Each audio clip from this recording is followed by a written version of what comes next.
Hi everyone, Father Scott Vanderveer here with a little reflection on something that we talked about weeks ago. I didn't think that this would come back around, but a little voice in my head told me, don't get rid of this TAPA sign because maybe you'll need it again. And I thought, no, I'm not going to need that again. We already covered it. But the little voice said to keep it, so I kept it. And now here we are. Didn't see this coming, but it's the perfect time to go a little deeper, to drill down into TAPA a little more. The TAPA acronym stands for T, thank, A, admit, P, pause, A, ask. It's a formula for praying wherever you are and whatever time it is. If you have just a few minutes, you take the first part of the prayer and you thank God. Then you admit one thing that didn't go well that day, that you were capable of doing better. Then you pause, give God a chance to speak, and then you ask. So today I'd like to drill a little deeper into the A for admit, partially because there's been a lot of talk about this since I first posted the TAPA method weeks ago, and also because it came up in the readings recently. On May 17th, we celebrated the 6th Sunday of Easter, and the second reading at that Mass said this: Beloved, sanctify Christ as Lord in your hearts. And then it goes on, keeping your conscience clear. Keeping your conscience clear. I had heard of a clean conscience before, but I'd never considered a clear conscience. But the word clear feels really important.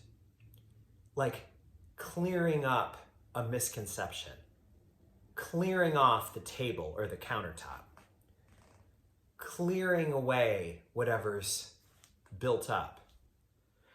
Clearing is meant to allow God's voice in our lives to have no interruption, no barrier to being received by us.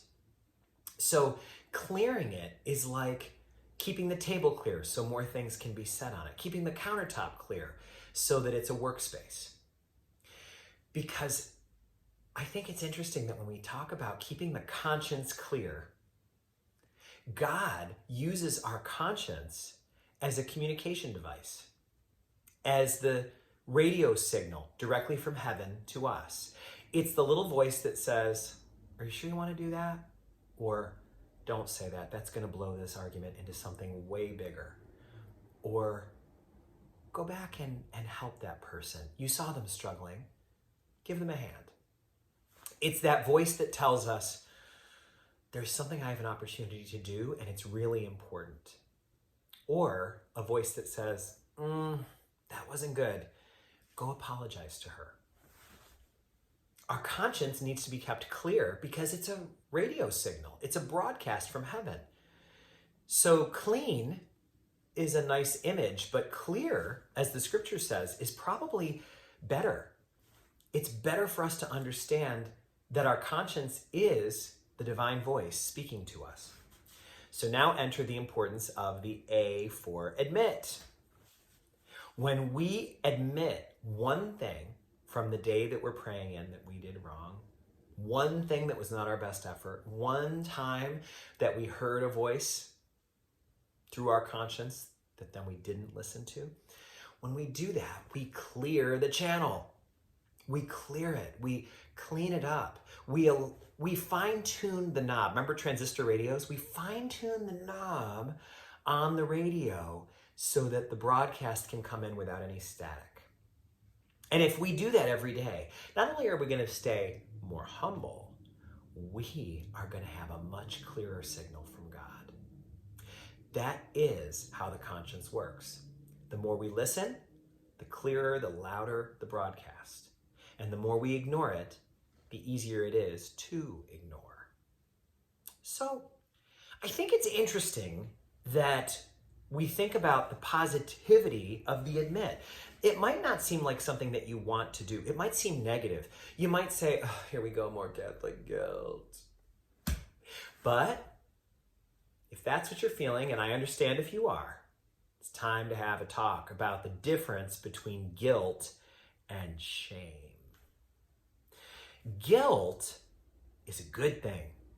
Ah, what? Father, come on. No, it's a good thing. Shame is a bad thing. Guilt is a sign of healthy self-esteem. What? It is. Shame is a sign of low self-esteem. When we feel guilt, we say, what I did was not good. What I did was wrong. What I did was beneath me. When we have shame, we say, I'm bad. I'm wrong. What I did is classic for someone as screwed up as me. Do you see the difference? Guilt puts the focus on the behavior. Shame puts the focus on the person. With guilt, we say, I should not have done that. That's beneath me. Shame says, because I'm so messed up, what I did is who I am. What I did is who I am.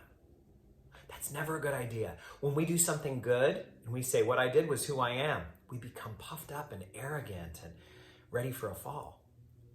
When we say, what I did is who I am and it was bad, talk about a shot to our self-esteem. We forget that we're God's child. We start thinking that we're garbage, like God made a pile of junk. That's not possible. Shame is an insult to God. Guilt honors God because it says, I am made wonderful and glorious. I was made by the Creator, and I trail wisps of glory everywhere I go. So whenever I act petty or irritable, whenever I'm short with somebody or unkind, whenever I do something self-centered, whenever I do something that makes my life easier at the expense of someone else, that's beneath me. I'm capable of way better than that. Those moments are gifts from God. And we have a chance to have this incredibly beautiful, divine clearing of our conscience every time we sit down with Tapa.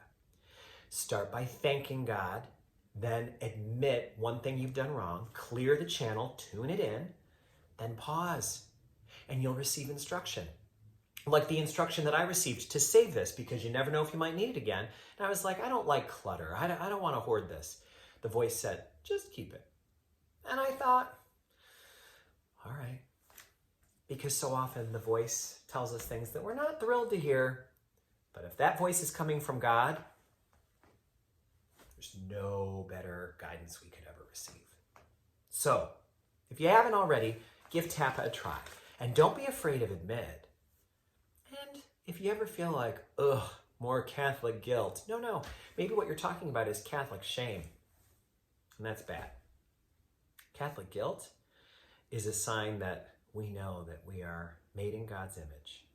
And everywhere we go, we are called to trail wisps of glory. Peace be with you.